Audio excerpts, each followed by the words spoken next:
دنیا میں بچوں کو مصائب کا شکار ہونے میں حکمت۔ الحمدللہ والصلاة والسلام علی رسول اللہ۔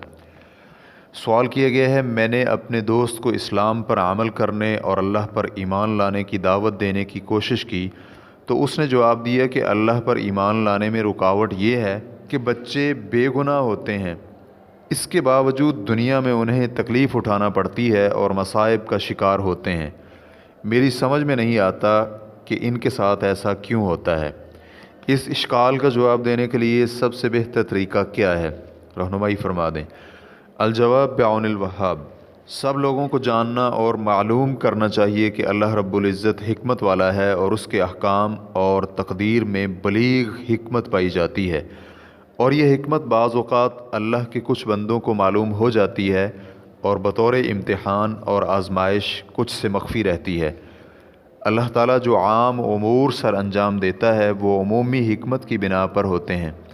مثلا نبی علیہ الصلاۃ والسلام کو مبعوث کرنا، اللہ تعالیٰ نے ان کے متعلق بتایا ہے کہ انہیں رحمت للعالمین بنا کر بھیجا ہے، اور اسی طرح اللہ رب العزت نے انسانوں اور جنوں کو اپنی توحید یعنی خالص اپنی عبادت کے لیے پیدا فرمایا ہے۔ ابن تیمیہ رحمہ اللہ کہتے ہیں، اس بنا پر اللہ تعالیٰ نے جو بھی کیا ہے اس کے متعلق ہمیں بتایا ہے کہ اس میں کوئی نہ کوئی حکمت ضرور ہے، اور اجمالی طور پر ہمیں یہی کافی ہے، اگرچہ اس کی تفصیل ہمیں نہ بھی معلوم ہو۔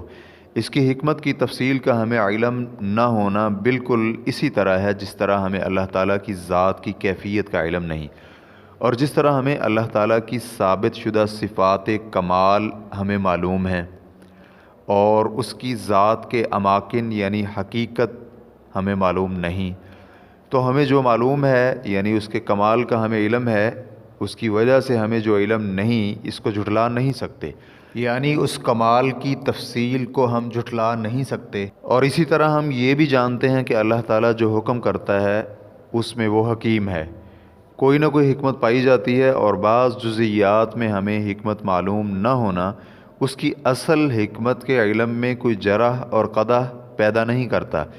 اس لیے ہمیں اس کی حکمت میں سے جو علم ہے اس سے ہم اس تفصیل کو جھٹلا نہیں سکتے جس کا ہمیں علم نہیں۔ اور ہمیں یہ علم ہے کہ جو شخص اہل حساب اور طب اور نحو کی مہارت جان لے اور وہ ان کی صفات سے متصف نہ ہو جن صفات کی بنا پر وہ اہل حساب اور طب اور نحو میں شامل ہونے کے مستحق ہوں، تو اس کے لیے ممکن نہیں کہ وہ اس کی توجیح کے عدم علم کی بنا پر اس میں جرح اور قدح کر سکے۔ اللہ رب العزت کی حکمت پر اعتراض کرنا یہ جہالت کی نشانی ہے، اور جہالت پر مبنی یہ قول ہے، اور یہ ایسے ہی ہے کہ جیسے کوئی شخص حساب، طب اور نحو میں بغیر کسی علم کے قدح اور جرح کرنا شروع کر دے۔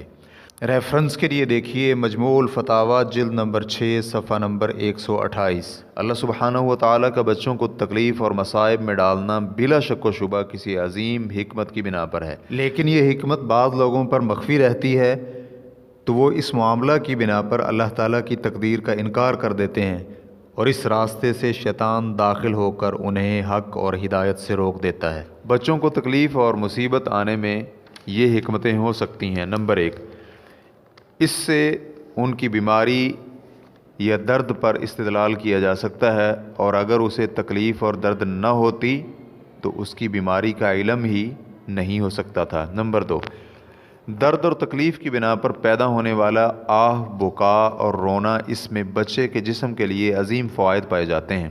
نمبر 3، عبرت و نصیحت پکڑنا۔ بعض اوقات بچے کے گھر والے حرام کا ارتکاب کرتے ہیں یا پھر واجبات کی ادائیگی نہیں کرتے، اس لیے جب وہ اپنے بچے کو تکلیف اور درد میں مبتلا دیکھتے ہیں تو ہو سکتا ہے وہ ان حرام کاموں مثلا سود خوری، زناکاری، نماز کی عدم ادائیگی، سگریٹ اور تمباکو نوشی وغیرہ کے ارتکاب سے باز آ جائیں، اور خاص کر جب یہ تکلیف ان کے سبب سے پیدا ہوئی ہو، جیسا کہ اوپر بعض حرام کاموں کا بیان ہوا ہے۔ نمبر 4، دار آخرت کی سوچ و بچار اور فکر پیدا ہونا کہ سعادت و خوش بختی اور آسانی جنت کے علاوہ کہیں بھی نہیں مل سکتی۔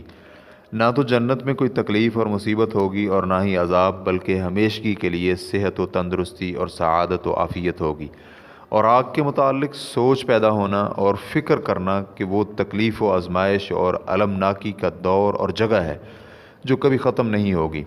اس طرح وہ جنت میں جانے اور جنت کے قریب کرنے والے اعمال کرنا شروع کر دے جو اسے آگ سے دور کر دیں۔ ابن قیم الجوزیہ رحمہ اللہ فرماتے ہیں، پھر آپ بچے کے بکثرت رونے کی حکمت پر غور کریں اور اس میں جو فائدہ اور منفعت پائی جاتی ہے اس کو دیکھیں، کیونکہ طبیب اور علم طبیعت کے ماہرین نے اس فائدے اور منفعت اور حکمت کی گواہی دی ہے۔ ان کا کہنا ہے بچے کے دماغ کی نالیوں میں ایسی رطوبتیں ہوتی ہیں، اگر وہ اس کی نالیوں میں باقی رہیں تو بہت عظیم قسم کا حادثہ اور نقصان ہو سکتا ہے۔ بچے کا رونا اسے ختم کر دیتا ہے اور دماغ کی نالیوں سے اسے باہر نکال دیتا ہے۔ اس طرح اس کی نالیاں صحیح اور قوی ہو جاتی ہیں، اور بچے کی چیخو پکار اور رونا سانس کی نالیوں کو کھولتا ہے اور رگیں کھل جاتی ہیں اور سخت ہو جاتی ہیں۔ اس سے اعصاب قوی اور طاقتور ہو جاتے ہیں۔ آپ بچے کا جو رونا سنتے ہیں اس میں کتنی ہی عظیم منفعت اور مصلحت پائی جاتی ہے۔ جب اس کے رونے میں یہ حکمت پائی جاتی ہے جو اس تکلیف اور اذیت کے باعث پیدا ہوتی ہے، جس کا آپ کو علم بھی نہیں اور نہ ہی آپ کے خیال میں یہ سوچ تک آتی ہے، تو پھر اس تکلیف میں کتنی حکمت پائی جاتی ہوگی۔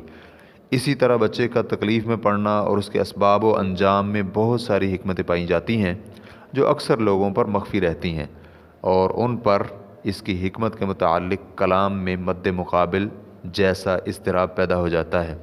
ریفرنس کے لیے دیکھیے مفتاح دار السعادہ جلد نمبر 2 صفحہ نمبر 228۔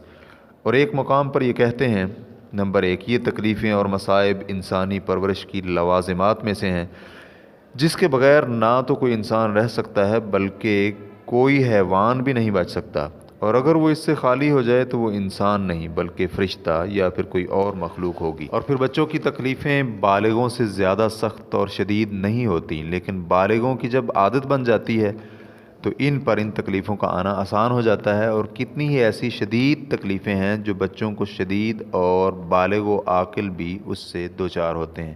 یہ سب کچھ انسانیت کا تقاضا ہے اور موجب خلقت ہے۔ اگر وہ اس طرح پیدا کیا جاتا تو وہ کوئی اور مخلوق ہوتا۔ کیا آپ دیکھتے نہیں کہ بچہ جب بھوکا یا پیاسا ہوتا ہے یا اسے ٹھنڈ لگے یا تھکاوٹ محسوس کرے تو وہ کیا کرے گا؟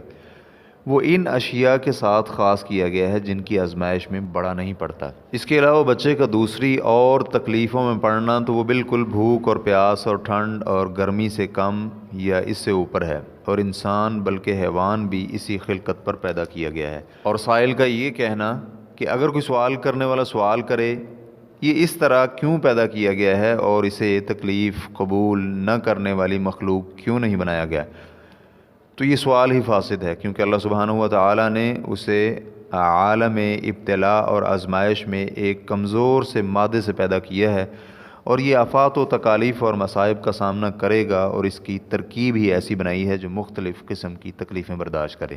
لہٰذا دنیا میں ان ملی جلی راحتوں اور تکلیفوں کا وجود آخرت کے وجود کی ایک دلیل ہے۔ اور دوسری بات یہ ہے کہ اس دنیا میں ان راحتوں اور تکلیفوں کے وجود کی جو حکمت ہے وہ بالاولیٰ آخرت میں 2 قسم کے گھروں کا تقاضا کرتی ہے۔ ایک گھر خالص ناز و نعم والا اور وہ جنت ہے، دوسرا گھر خالص مصائب و آلام والا اور وہ جہنم ہے۔ ریفرنس کے لیے دیکھیے مفتاح دار السعادہ جلد نمبر 2 صفحہ نمبر 231۔ واللہ تعالی اعلم۔ اسلام کیو اے ریکارڈنگز مؤسسۃ الشیخ محمد صالح المنجد، المملکۃ العربیۃ السعودیہ، فتویٰ نمبر 20785۔ والسلام علیکم ورحمۃ اللہ وبرکاتہ۔